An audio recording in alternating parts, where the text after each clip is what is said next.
अब शादी के बाद में वो एक कमरा में रह सकते हैं। तो श्री महादेव बोले हम घोड़ा के ऊपर नहीं बैठेंगे क्यों घोड़ा कामदेव का वाहन है। हम बैल के ऊपर बैठेंगे। बैल धर्म का वाहन है। धर्म का वाहन बैल है।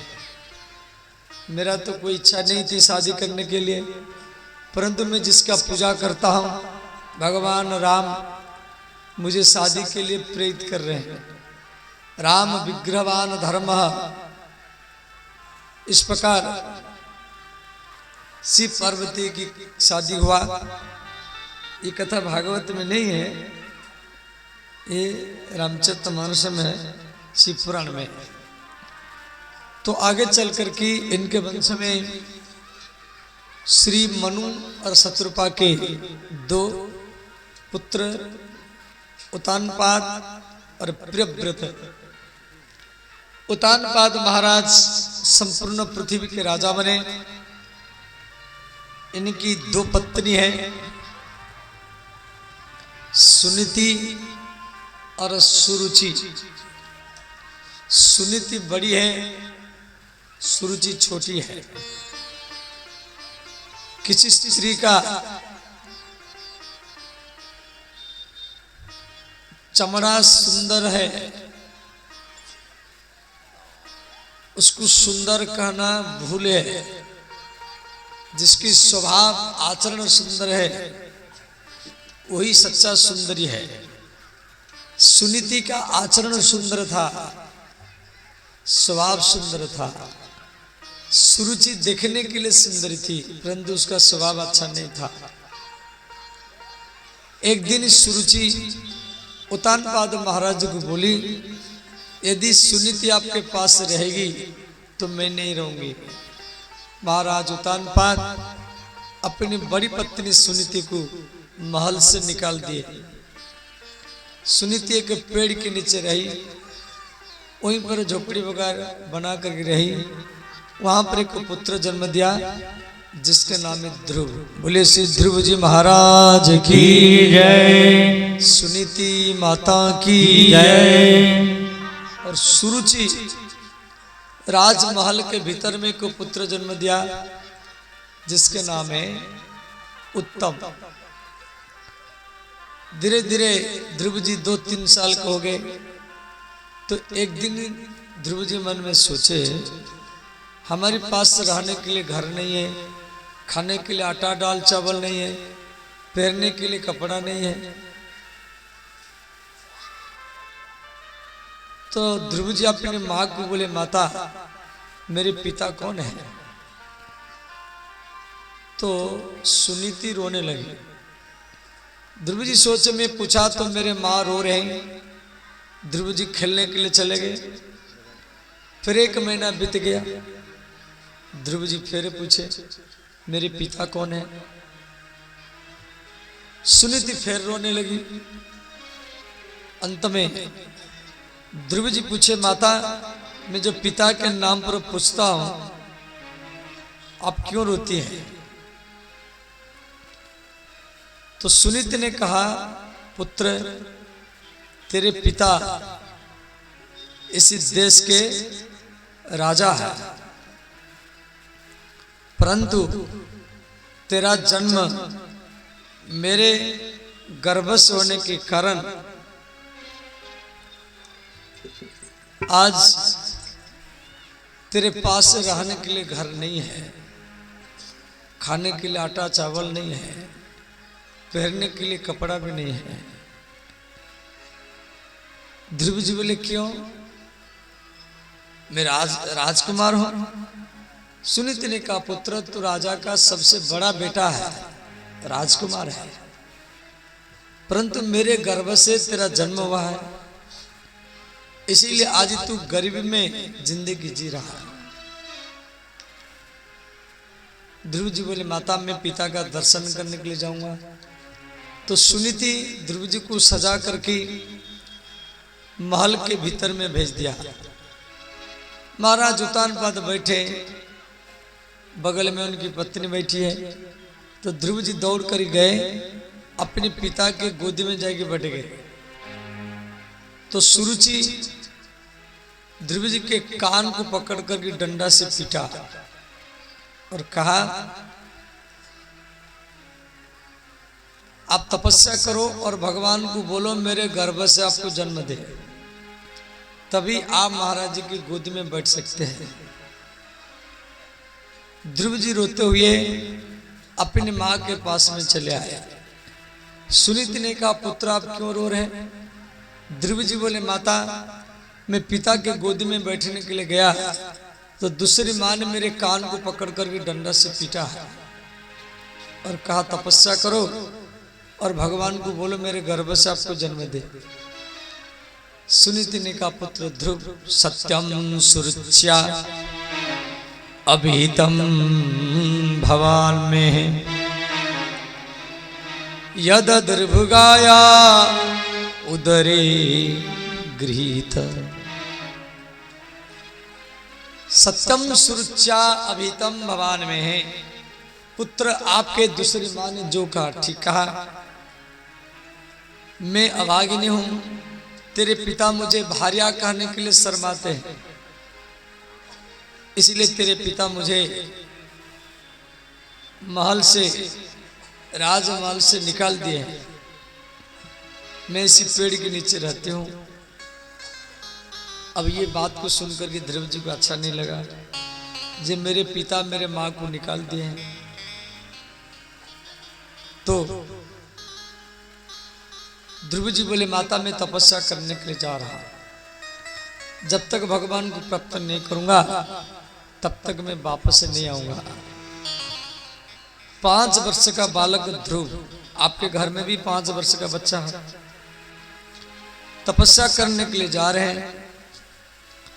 तो माता सुनीति पेड़ के नीचे खड़ी होकर के रो रहे हैं, जब मेरे 5 वर्ष का बालक ध्रुव जा रहा है, कोई सिंह बाघ खा न जाए, कोई हाथी कुचल न दे, कोई राक्षस खा न जाए, जंगल में कहाँ रहेंगे, कौन उनको रोटी खिलाएगी, ये किसको माँ कहेंगे, ना गद्दा है ना बिस्तर है, और कहाँ सोएंगे, ठंडी गर्मी कैसे बिताएंगे, मक्खी मच्छर के बीच में कहाँ सोएंगे। और ये सब सोच करके सुनीति माता रोने लगी। भगवती छठी मैया को, दुर्गा मैया को सुनीति माता मनाई और बोली, हे जगत माता, संसार में जितना बच्चे हैं आपकी पुत्र है, इनकी सुरक्षा करना आपका धर्म है। तो श्री सुनीति माता ध्रुव जी के लिए नवरात्र व्रत किया। ध्रुव जी तो चले गए, तो रास्ता में इनको नारद जी मिले। नारद जी के चरण में ध्रुव जी प्रणाम किए। तो नारद जी बोले, पुत्र आप अभी 5 वर्ष के हैं, जंगल में हाथी बाघ सिंह, अंधेरे रात, ठंडी गर्मी, बिच्छू सर्प कैसे रहेंगे? चले जाओ, जब बड़े होना तो तपस्या करने के लिए आना। ध्रुव जी बोले, अदृढ़म चाहतम ज्ञानम, जिसके अंदर में दृढ़ता न हो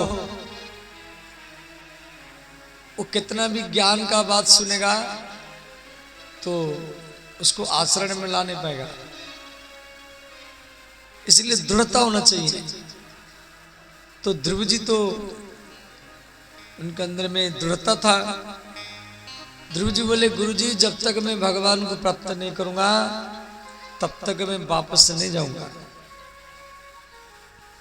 तो नारद जी ध्रुव जी को गोदी में बैठा करके ध्रुव जी के कान में ओम नमो भगवते वासुदेवाय मंत्र दिए। बोले, ये मंत्र को जाप करना है और भगवान नारायण का ध्यान करना है। उनके 4 हाथ है, चरण का ध्यान, नाभि कमल, वक्षस्थल, चारों हाथ में शंख चक्र गदा पद्म है, करना है मंत्र के साथ। तो मंत्र भगवान से भी बड़ा है, ये भाव रखना है, तभी मंत्र तुरंत काम करेगा। भगवान का नाम भगवान से बड़ा है, तभी भगवान का नाम लेने का 100% लाभ मिलेगा। और आप सोचेंगे अरे ये तो मंत्र हमें किताब में पढ़ रखे, ये तो सब बोलता है, इसमें क्या लाभ मिलता है, चलो बोल रहा है तो हम जाप कर देंगे। ये तो राम नाम हरे कृष्ण नाम, ये तो सब बोलता है, हरे राम हरे कृष्ण सुनते सुनते, ऐसा भाव रखेंगे तो पूरा 100% लाभ नहीं मिलेगा। मिलेगा कब मिलेगा? भगवान का मंत्र भगवान से बड़ा है। भगवान ही मंत्र में अपना शक्ति को पूरा बैठा रखे, इसी भाव से मंत्र का जाप करना है। और जाप करते समय मन और मंत्र और जिसका मंत्र, ये तीनों एक होना चाहिए। मन मध्ये स्थितो मंत्र, मंत्र मध्ये स्थितो मन। मन में मंत्र को स्थापन करना है और मंत्र में मन को स्थापन करना है। वो स्थिति का नाम है जाप। तो व्यक्ति जब मंत्र और मन को एक करके और तटस्थ होकर के जाप करता है, उस शरीर को, देह को भूल जाता है, रिश्ते संबंधियों को भूल जाता है। तो उस स्थिति का नाम है ठंडी गर्मी भी भूल जाता है, उस स्थिति का नाम है समाधि। इस प्रकार आपको जाप करना है। तो नारद जी फेरे भी बोले, तत्तात गच्छम भद्रम ते यमुनाया तटम शुचि। आप यमुना के किनारे में जाओ, वहां जाने से आपको भगवान जल्दी मिलेंगे। देखो भगवान हर जगह में है, तो नारद जी उसको यमुना के किनारे में क्यों भेजे? यमुना के किनारे माने वृंदावन। वृंदावन में ध्रुव जी का तपस्थली है, मधुबन, उसका नाम है मधुबन। जैसे हवा पवन हर जगह में है, परंतु यदि पवन हर जगह में है तो फिर हम पंखा के नीचे क्यों बैठते हैं? ना पंखा के नीचे पवन का ज्यादा प्रभाव पड़ता है। ये नहीं जो पंखा के नीचे है पवन है और पंडाल में नहीं है, पंडाल में भी हवा है, परंतु उसका पूरा 100% लाभ पंखा के नीचे मिलता है। ऐसे भगवान हर जगह में है, तो पवन भी भगवान का रूप है, परंतु उसका पूरा लाभ धाम में, मंदिर में होता है। समझ गए? वहां जाने से आपको मन को शांति मिलेगा, पॉजिटिव थिंकिंग आएगा। और इसीलिए नारद जी मधुबन माने वृंदावन भेज दिए। तत्ताज गतम भद्रम ते यमुनाया तटम शुचि। यमुना के किनारे में जाओ, वहां आपको जल्दी भगवान मिल जाएंगे। तो श्री ध्रुव जी यमुना के किनारे माने मधुबन मथुरा गए और वहां जाकर के यमुना में नहाए और ओम नमो भगवते वासुदेवाय मंत्र का जाप की।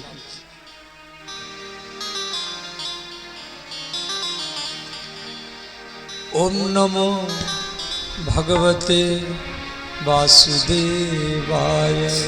ओम नमो भगवते वासुदेवाय।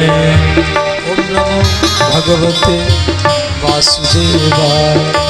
ओम नमो भगवते वासुदेवाय। वासुदेवाय मेरो वासुदेवाय। वासुदेवाय मेरो वासुदेवाय। वासुदेवाय मेरो वासुदेवाय। वासुदेवाय मेरो वासुदेवाय। ओम नमो भगवते वासुदेवाय। ओम नमो भगवते वासुदेवाय। ओम नमो भगवते वासुदेवाय। ओम नमो भगवते वासुदेवाय। सब गाइए, दोनों हाथ उठा कर गाइए।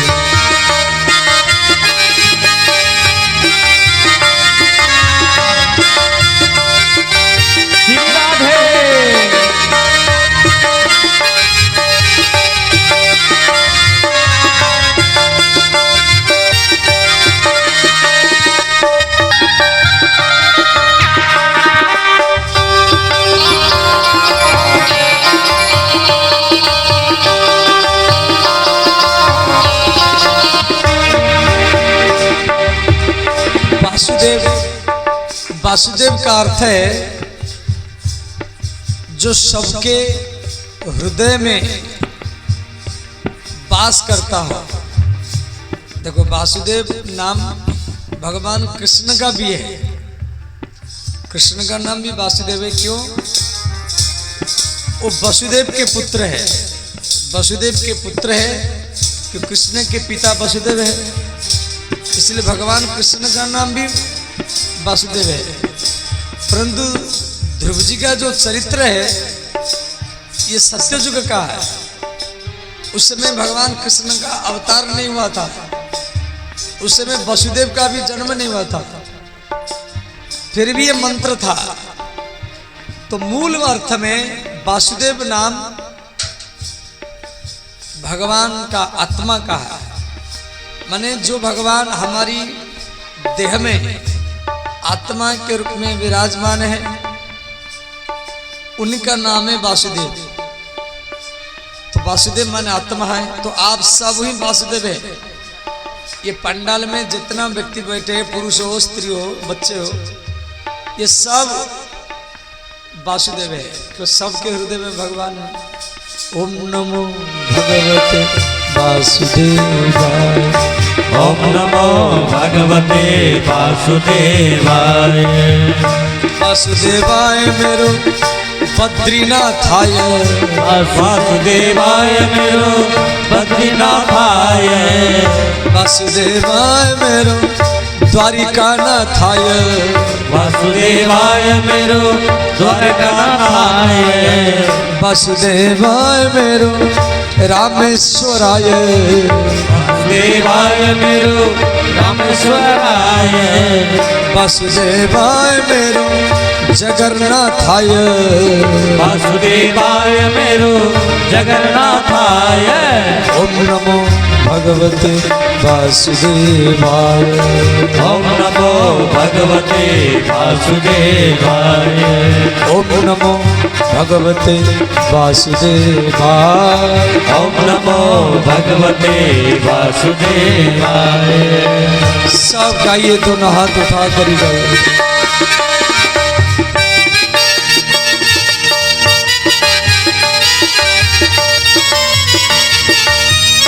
हरि बोल।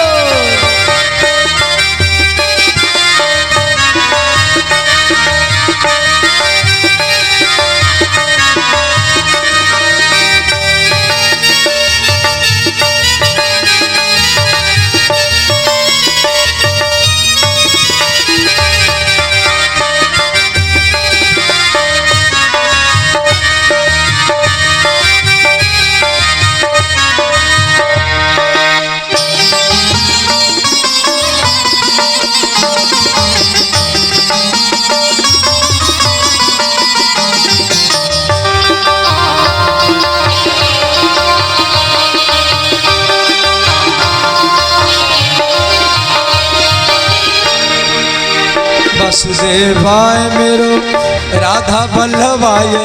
वासुदेवाय मेरो राधा वल्लभाय।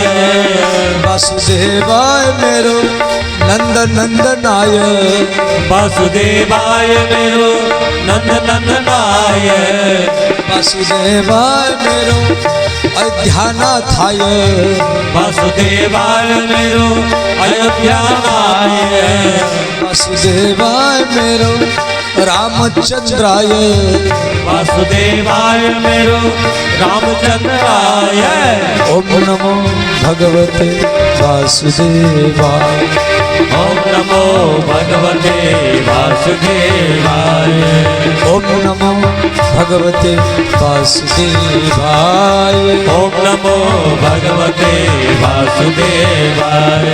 सब गाइए, दोनों हाथ उठाते हुए गाइए।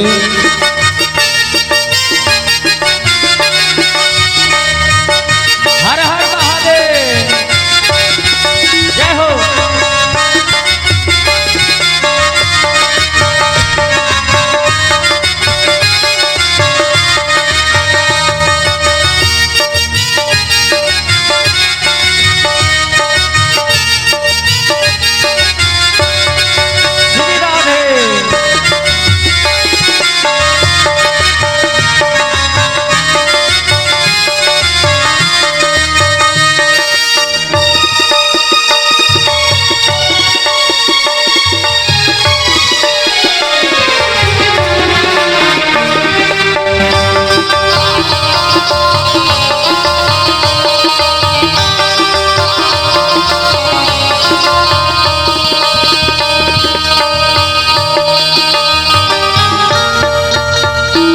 इस प्रकार ध्रुव जी ओम नमो भगवते वासुदेवाय मंत्र का जाप करते रहे। श्रीमद् भागवत में दिया गया है ध्रुव जी को 6 महीना में भगवान मिले। कितना? मात्र 6 महीना में। तो ये 6 महीना कैसे बिताए? प्रथम महीना में ये 3 दिन में बेर खा करके रहते थे। बेर वो भी 3 दिन में एक बार खाते थे। दूसरे महीना में ये 6 दिन में घास और पत्ता खा करके रहे, और वो भी जो पत्ते पेड़ से गिरते थे उनको खाते थे। तीसरे महीना में 9 दिन में ये जल पी करके रहे।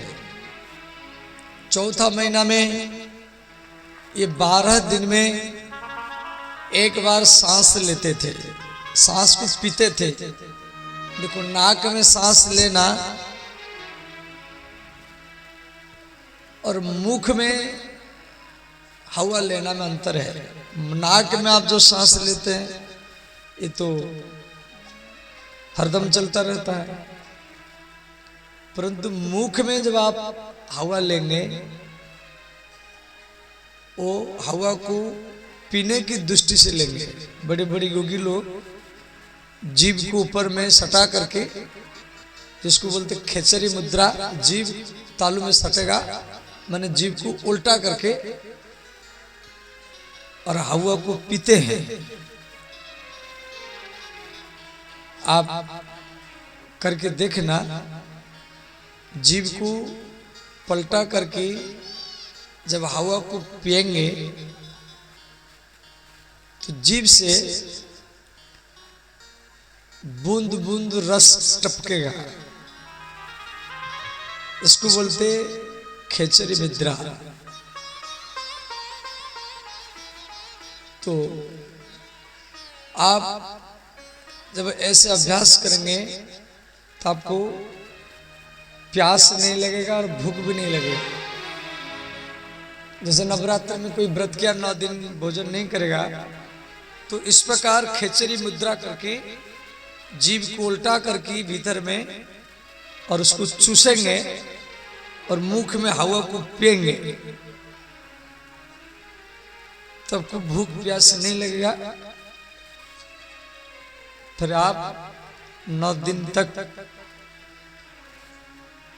भूखे में रह सकते हैं। तो उसको बड़े बड़े योगी लोग करते हैं। ऐसे ध्रुव जी की मैंने हवा को पिए। और 5वां महीना में ये एक पैर में खड़े हो गए और हाथ जोड़ करके आंख बंद करके भगवान का ध्यान करते हुए ओम नमो भगवते वासुदेवा मंत्र का जाप करते रहे। और 6वां महीने में भगवान आ गए।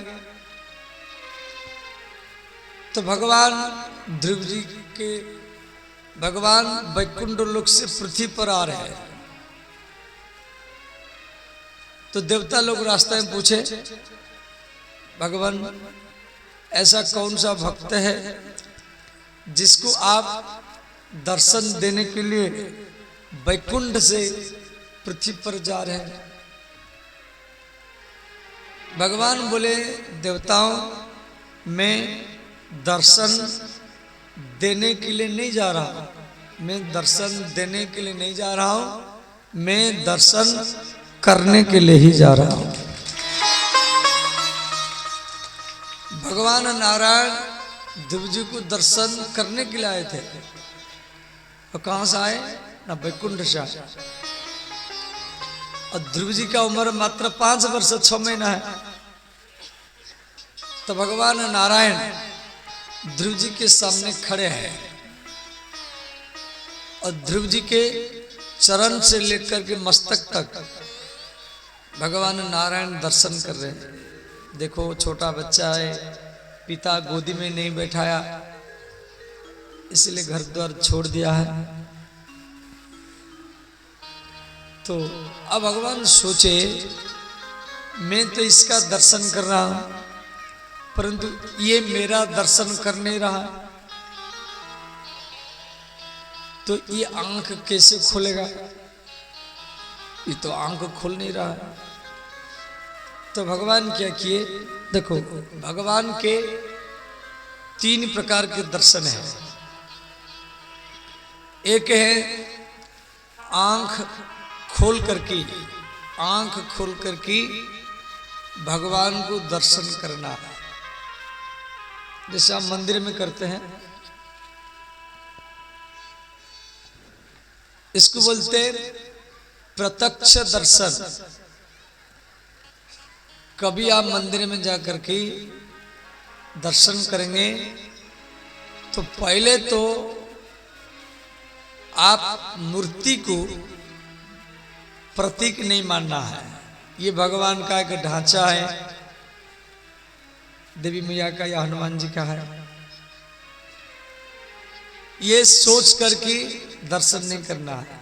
प्राय 95% लोग मूर्ति को भगवान का प्रतीक मानते हैं, इसीलिए उनको दर्शन का 100% लाभ नहीं मिलता। ये सोचते हैं ये पत्थर का मूर्ति है या सीमेंट का है या कागज का है या सोने चांदी का है, धातु का है, ये भगवान का एक प्रतीक है। यहीं पर हम चूक जाते हैं। आपको साक्षात मानना है। श्री आनंद बाबू आए हैं भट्टोत्तर से, इनके लिए खूब जोरदार से कृतज्ञता स्वागत।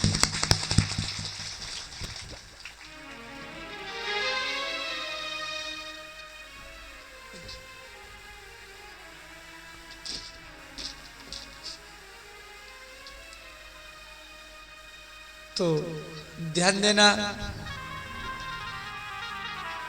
भगवान का प्रतीक और भगवान का साक्षात, ये दोनों मंत्र है।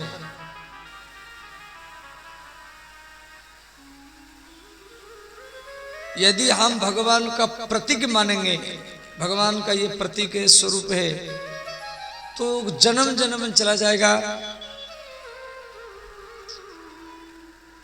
वो लाभ हमको नहीं मिलेगा। जब हम भगवान साक्षात विराजमान है मंदिर में, ये भाव रखेंगे तो आपको 100% लाभ मिलेगा। जब भगवान साक्षात विराजमान है तो आप वहां मंदिर में हल्ला गुल्ला नहीं कर सकते। जैसे आपका गुरु, आपके माता पिता मान लो बैठे, कब कोई बड़े व्यक्ति आया है तो आप वहाँ हल्ला गुल्ला करते नहीं करते हैं, मर्यादा में रहते हैं। हम तो सोचे ये पत्थर का मूर्ति है, सीमेंट का मूर्ति है, ये बोलता नहीं है, दिखता नहीं है, हम वहाँ लड़ते हैं, हल्ला गुल्ला करते हैं, कभी ताश खेलते मंदिर में बैठ कर के, कभी जुआ खेलते मंदिर में बैठ कर के, कभी मंदिर में बैठ कर के चौतरा में मदिरा पीते हैं, तो वो लाभ हमको नहीं मिलता है। तो तीन प्रकार का दर्शन क्या है? एक है प्रत्यक्ष दर्शन, माने आमने सामने दर्शन करना। दूसरा है अनुभव दर्शन। अनुभव दर्शन क्या है? आंख बंद करके भगवान को मन में, बुद्धि में, इंद्रियों में ध्यान करना,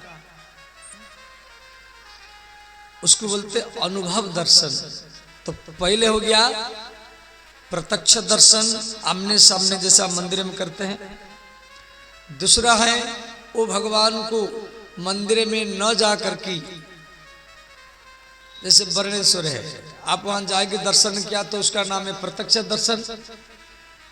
और वो वर्णेश्वर भगवान को आप अपने घर में बैठ करके मन में ध्यान करना है, मन में गंगा जल चढ़ाना है अपने मन में, और मन में आप जो ध्यान करके प्रणाम करेंगे और वो प्रणाम श्री वर्णेश्वर के पास में जल्दी पहुंच जाएगा। तो प्रत्यक्ष दर्शन से अनुभव दर्शन ज्यादा लाभ माना जाता है। और तीसरा है शाश्वत दर्शन। शाश्वत दर्शन का अर्थ क्या है? शाश्वत दर्शन माने हर स्थिति में, हर परिस्थिति में, हर समय में, हर व्यक्तियों में भगवान को देखना। सारा जनता भगवान का रूप है। पुरुष हो, स्त्री हो, विरोधी हो, प्रेमी हो, देशी हो, विदेशी हो, पशु हो, पक्षी हो, सब भगवान का रूप है। जब ये भाव आप रखेंगे तो आप किससे लड़ भी नहीं पाएंगे। भाई व्यक्ति कब लड़ता है? जब उसके मन में सोच होता है ये ऐसे ही है, मेरा विरोधी है। ये सब भगवान का रूप है। यदि ये भाव आपके अंदर में आएगा तो आपके अंदर में काम भाव भी नहीं आएगा। वो कोई स्त्री है, सुंदर स्त्री है, सुंदरी पुरुष है, तो हम उसमें भी भगवान है। ना हमें सुंदर स्त्री को देखना है, ना सुंदर पुरुषों को देखना है, ना उनके चमड़ा को देखना है, ना उनके आंख को देखना है, ना बाल को देखना है। उसके भीतर में जो विराजमान महादेव भगवान राम को ही देखना है। जब ये भाव आप लाएंगे तो आपके अंदर में काम पैदा नहीं होगा। ध्यान देना, आपके अंदर में वासना पैदा नहीं होगा। ये भगवान है, इसके अंदर में भगवान है। यदि ये इतना सुंदर है तो इसको जो बनाया या इसके भीतर में जो भगवान है कितना सुंदर होगा। आपके अंदर में आसक्ति पैदा नहीं होगा, वासना पैदा नहीं होगा, काम पैदा नहीं होगा, और लोभ भी पैदा नहीं होगा, और क्रोध भी नहीं आएगा।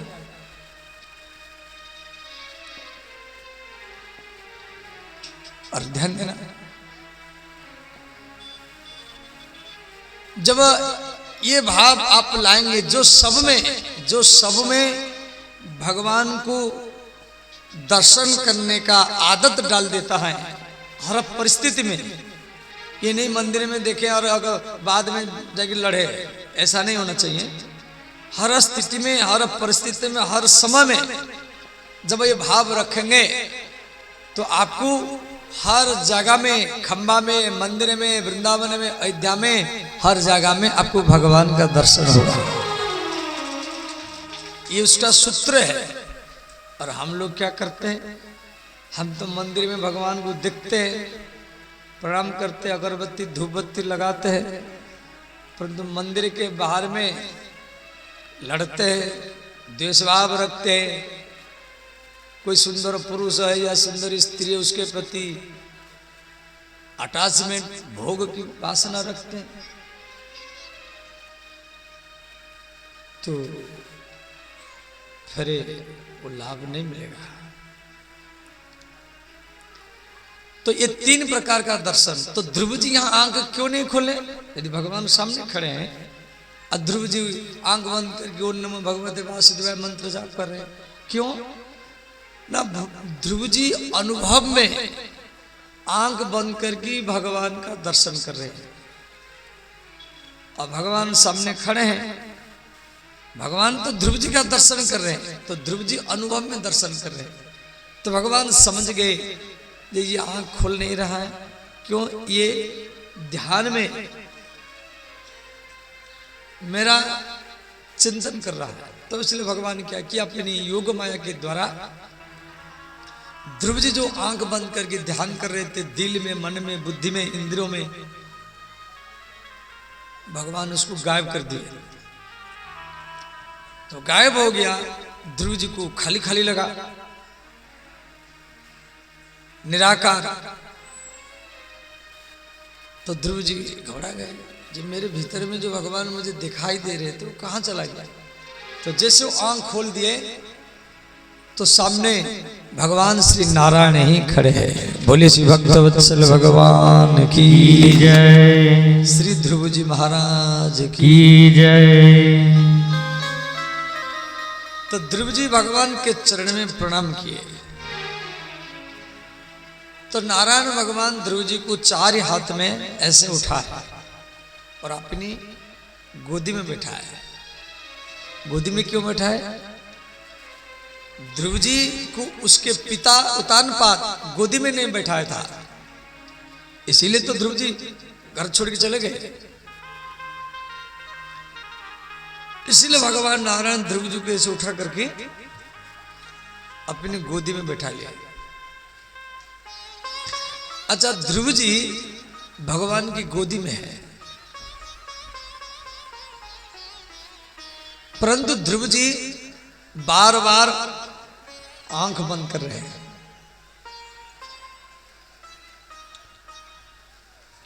आंख क्यों बंद कर रहे हैं? ध्रुव जी मन में सोच रहे हैं कि जो भगवान को मैं मन में ध्यान कर रहा था ये वही है या कोई दूसरा है? मेरे गुरु नारद मेरे दिल में जो भगवान को बनाया था, कैसा भगवान? शिवश्चांग घनश्याम, शिवश्चांग घनश्याम, पुरुषं वनमालिनं, शंख चक्रम गदा पद्मो, अभिर्व्यक्तम चतुर्भुजम। को नारद जी ध्रुव जी को भगवान के भजन करने के, ध्यान करने की विधि बताए थे।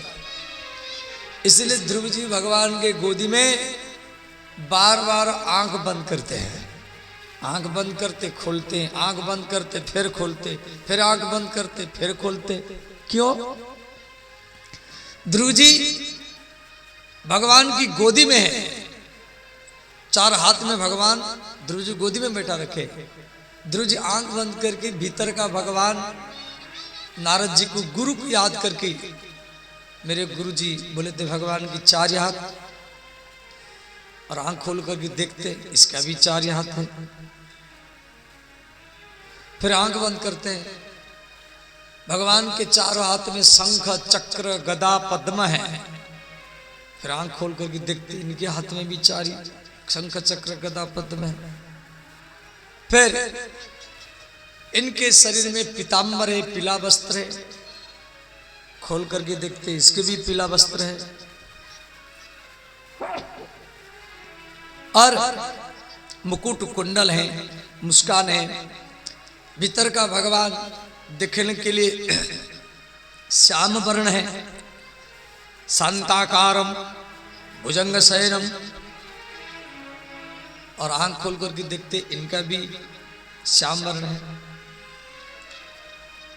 ध्रुव जी आंख बंद करके देखे, मेरे जो भगवान दिल में, उनके छाती में के चरण चिन्ह है। और आंख खोल करके भगवान के छाती को बार बार देख रहे जी, इनके छाती में चरण चिन्ह है या नहीं है। नहीं होगा तो ये भगवान नहीं है। जब पूरा सब मिला दिए, कॉन्फिडेंस हो गया, फिर ध्रुव जी फिर दूसरी बार प्रणाम किए और सोच रहे क्या बोलूं, चरण धोऊं, परंतु पानी नहीं है। माला पहराऊं, माला नहीं है। धूप बत्ती अगरबत्ती नहीं है, आरती करने के लिए कुछ नहीं है। ध्रुव जी सोचे अब भगवान को 5 वर्ष 6 महीना का बच्चा है, ध्रुव जी का उम्र उस समय, अब क्या करूं, तो स्तुति करूं। स्तुति करना आता नहीं है, कि 5 वर्ष का बच्चा क्या स्तुति करेगा, उसको आता नहीं है। भगवान समझ गए ये मेरा स्तुति करना चाहता है, परंतु इसको स्तुति करना आता नहीं है। तो भगवान अपना जो शंख है वो ध्रुव जी के कपोल में ऐसे चिपका है। तो ध्रुव जी बोलने लगे, श्री ध्रुव उवाच सो अंत प्रविश्य मम वाच मिमं प्रसुप्तां संजीवयन्त अखिल शक्तिधर स्वधम्नः अन्यस्य हस्तचरणं श्रवणं त्वगादिं प्राणं नमो भगवते पुरुषाय तुभ्यम्। इस प्रकार ध्रुव जी कई श्लोक में स्तुति किए। स्तुति का बड़ा विलक्षण अर्थ है। ध्रुव जी पहला श्लोक में कह रहे हैं सो अंत प्रविश्य मन मम बा प्रसुप्तराम, माने जो भगवान बाहर में खड़े हैं वो मेरे भीतर में प्रवेश करके मेरे हड्डियों में, मेरे चमड़ा में, मेरे खून में वही भगवान स्तुति कर रहा है और अब बाहर में खड़े होकर के सुन रहा है। ध्यान देना, सो अंत प्रविश्य, मेरे भीतर में प्रवेश करके, मम वाच, मेरे सोया हुआ वाणी को, शब्द को वो जगाया है। मुझे स्तुति करना नहीं आता था, मैं तो कोई स्कूल में, विद्यालय में नहीं गया। ऐसे ध्रुव जी कई श्लोक में स्तुति की। भगवान नारायण बोले, ध्रुव आप घर जाओ, आपके पिता आपकी याद में रो रहे हैं। 36,000 वर्ष तक आप पृथ्वी के राजा बनेंगे और आपके लिए मैं एक ध्रुव तारा बनाया, ध्रुव लोक। 36,000 वर्ष के बाद में एक विमान जाएगा तेरे पास, उसी विमान में बैठ करके आप ध्रुव लोक आ जाना। अब आप घर जाओ। इतना कहकर कि भगवान अंतर ध्यान हो गए, मैंने गायब हो गए।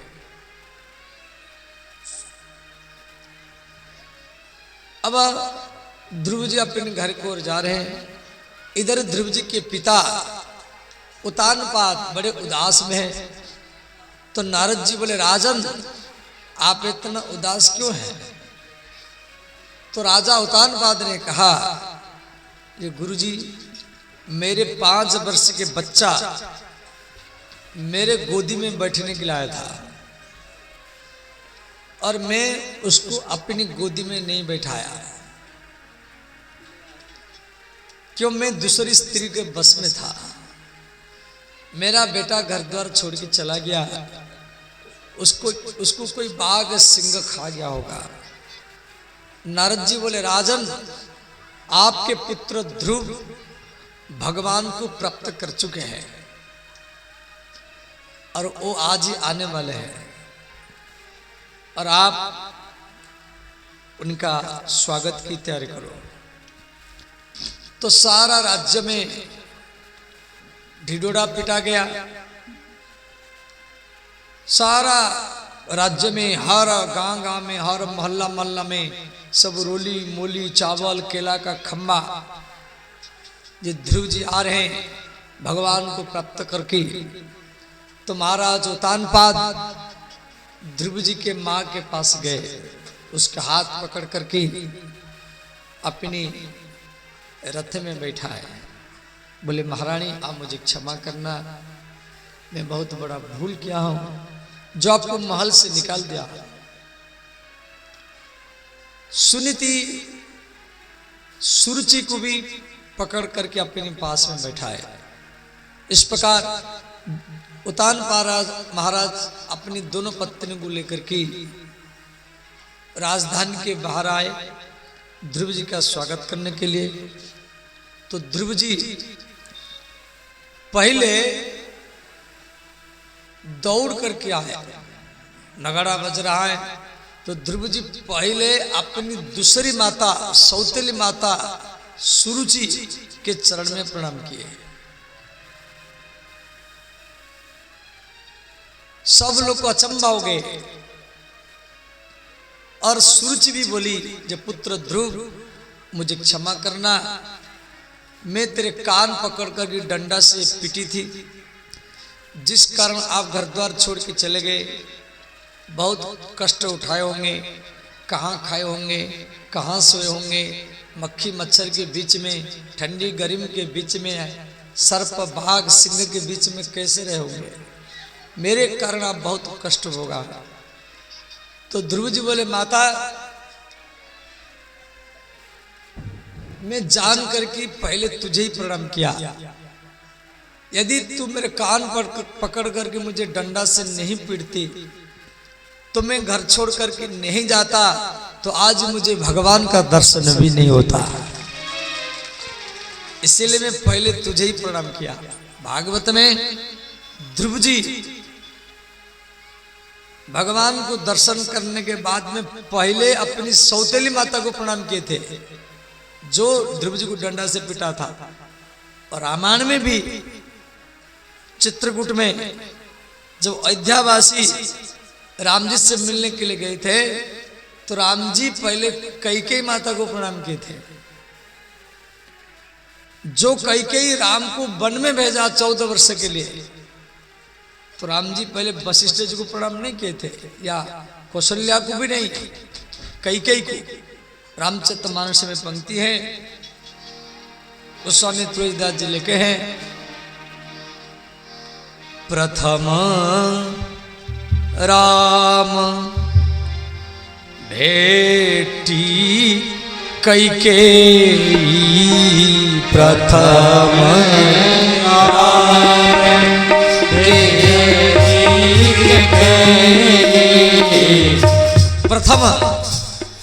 प्रथम शब्द लगा गया यहां। पहले राम जी कैकेयी से मिले, जैसे ध्रुव जी भागवत में पहले अपनी सौतेली माता से मिले। प्रथम राम भेटी कैकेयी, प्रथम राम भेटी कैकेयी, प्रथम राम भेटी कैकेयी, प्रथम राम भेटी कैकेयी।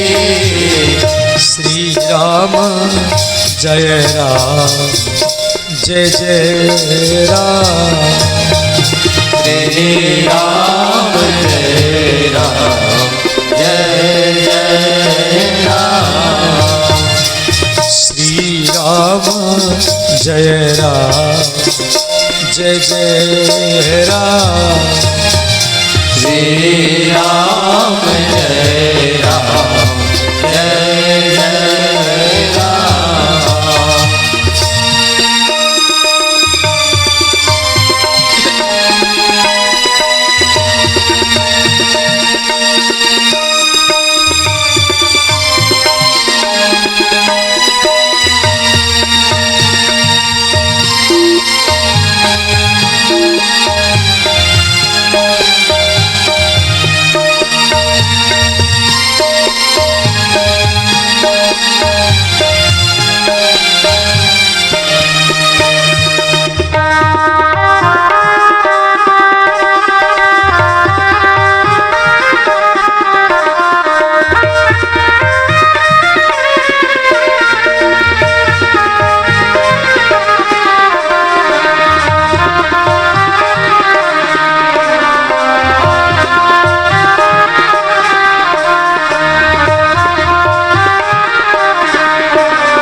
जैसे ध्रुव जी या भगवान राम कैकेयी से मिले, ऐसे ही आपको भी जब भी आप बाहर जाते हैं, कभी घर में आते हैं, जो आपका निंदा करता है, विरोध करता है, उससे मधुर व्यवहार करो, उससे मिलो, उसको प्रसाद दो। मन में ऐसा नहीं सोचना ये मेरा विरोधी है, ये मेरा पड़ोसी है, हरदम निंदा विरोध करता है, मैं इससे क्यों मिलूं। ऐसा नहीं करे, खड़े खड़े राम राम हाथ जोड़ देना है। कुछ लोग को संकोच करते हैं प्रणाम करने के लिए और सोचते हैं प्रणाम करना पड़ेगा इसलिए छुप जाते हैं।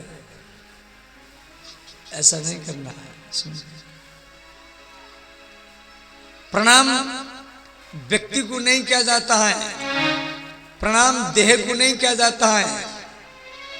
अरे भले वो आपका विरोधी है या पड़ोसी है, आपको प्रणाम करने के लिए संकोच लगता है, आप उसके देह को प्रणाम नहीं कर रहे हैं, उसकी देह में जो भगवान विराजमान है आप उन्हीं को ही प्रणाम कर रहे हैं।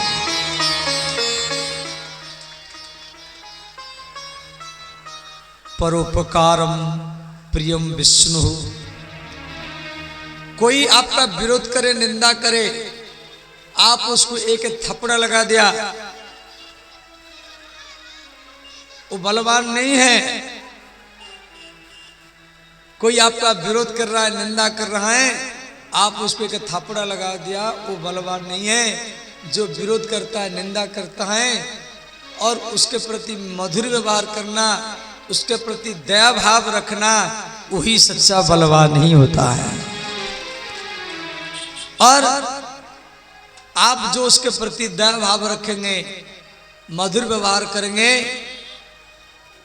वो डायरेक्ट भगवान से